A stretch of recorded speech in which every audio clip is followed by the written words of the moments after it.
think Biden should be doing about fentanyl? The exact opposite of what he is doing, right? Which is nothing.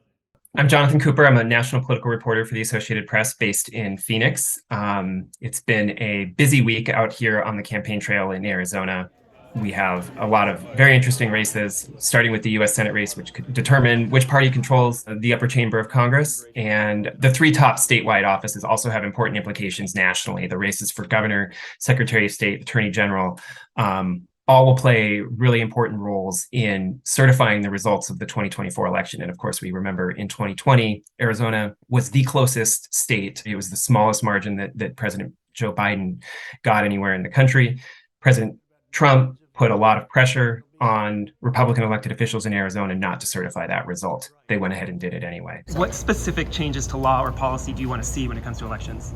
I want to see cleaning up our voter rolls. Taking a look at the race for governor, you've got Republican Carrie Lake. She's sort of a rising star in the MAGA movement, the Make America Great Again movement led by Donald Trump. And she's energized a lot of Republicans, and she's running a very unique campaign here against Democrat Katie Hobbs, who is the Secretary of State. She rose to prominence by being an ardent defender of that 2020 election in the face of criticism from Republicans. In the race for Secretary of State, Republican Mark Finchem is a state legislator. He was outside the Capitol on January 6, 2021. He says he was not part of the riot and he did not break into the building when others did.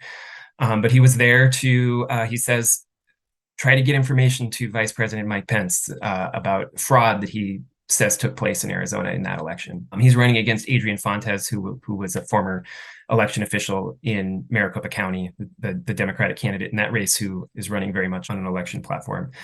And in the race for Attorney General, Abraham Hamadeh is a former prosecutor. He's 31 years old, spent 3 years at the Maricopa County Attorney's Office, and he wants to use the power of the Attorney General's office to investigate what happened in 2020, wants to put election officials who he says broke the law in handcuffs. And he's running against Democrat Chris Mays, who was a former newspaper reporter, then was a spokeswoman for the governor, the Democratic Governor Jen Napolitano.